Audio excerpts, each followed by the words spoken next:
Biofuel, ఇంకొక పక్కన battery, ఇవన్నీ కూడా ఉపయోగించుకొని స్మార్ట్ గ్రిడ్ టెక్నాలజీస్ కూడా ఉపయోగించి ఏ విధంగా చేయగలుగుతాం, దీనికి ఒక ఎక్సర్సైజ్ చేస్తున్నాం. ఈరోజు మీరు ఒకసారి చూస్తే అధ్యక్ష, నేను కొత్త 10 ప్రిన్సిపల్స్ పెట్టినప్పుడు ఒక ప్రిన్సిపల్ పెట్టాను, cost optimization, energy and fuel అన్నాను. అంటే ఈరోజు కరెంట్ అనేది ఇండ్లకు వాడుతున్నాం, ఇండస్ట్రీకి వాడుతున్నాం, ఇప్పుడిప్పుడే వాహనాలకు వాడుతున్నాం. పెట్రోల్ డీజిల్ ఉంది, పెట్రోల్ డీజిల్ పవర్ జనరేషన్కి వాడుతున్నాం, ఒకసారి జనరేటర్లు పెట్టి, లేకపోతే మన కార్లకు, లారీలు, లేకుంటే మోటార్లు ఇవన్నీ కూడా వాడే పరిస్థితికి వస్తున్నాం.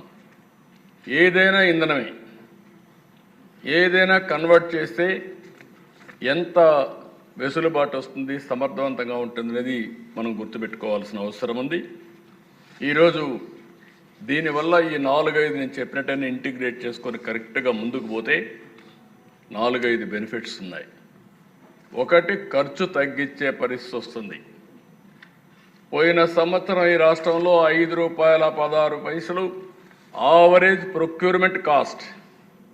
ఒక యూనిట్ కొనాలంటే మనం అంతా సరఫరా చేయాలంటే వినియోగదారులకు ఆవరేజ్న ₹5.16 అవుతుంది. మీ అందరికీ కామన్ మ్యాన్కి అర్థం కావాల్సిన అవసరం ఉంది. రేపు ఏప్రిల్ 1 నుంచి ₹4.80 తగ్గించాలని టార్గెట్ పెట్టాను. 36 పైసలు ఒక యూనిట్కి తగ్గాలి.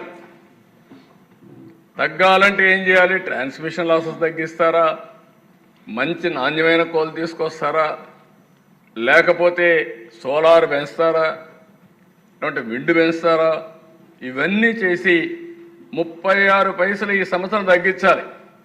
నేను అందుకే ఎన్నోసార్లు చెప్పాను, నేను వస్తే తప్పకుండా మళ్ళీ కరెంటు ఛార్జీలు పెంచనని చాలా స్పష్టంగా చెప్పాను. ఇది వీలో పెట్టుకొని చెప్పాను. నేను ఒకసారి కాదు 2-3 సార్లు నేను చెప్పాను.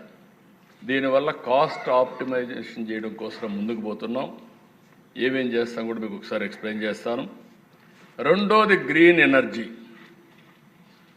గ్లోబల్ వార్మింగ్, సస్టైనబుల్ ఎకానమీ ఉండాలంటే గ్రీన్ ఎనర్జీ తప్ప వేరే మార్గం లేదు.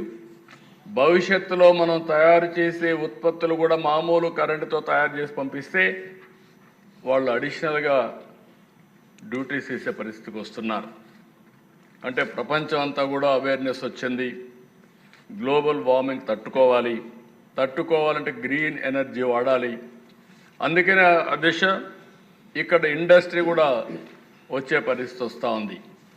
ఈరోజు మీరు ఒకసారి చూస్తే మనకు కావాల్సిన కరెంటు, రెండోది గ్రీన్ ఎనర్జీ మనం ఉత్పత్తి చేస్తే down stream industries, green hydrogen, green ammonia, ఇంకా చాలా డౌన్ స్ట్రీమ్ ఇండస్ట్రీస్ ఉన్నాయి. ఇది చేసి మనం ఎక్స్పోర్ట్ చేయొచ్చు వేరే దేశాలకు. అదే విశాఖపట్నంలో పెట్టిన ప్లాంట్ కూడా. ఈవెన్ రేపు రాబోయే రోజుల్లో ఓడలు కానీ విమానాలు కానీ ఇవన్నీ కూడా గ్రీన్ ఎనర్జీతో రన్ చేసే పరిస్థితికి వస్తున్నారు. ప్రపంచం అంతా కూడా ట్రాన్స్ఫర్మ్ అయ్యే పరిస్థితి వస్తుంది. అవి రావాలంటే ఇప్పటికే మీరు చూస్తే మొన్నే ప్రధానమంత్రి గారు ఎన్టీపీసీ మన జెన్కోతో కలిసి ఒక జాయింట్ వెంచర్ చేశాం. ₹1,89,000 కోట్ల పెట్టుబడులు పెట్టి గ్రీన్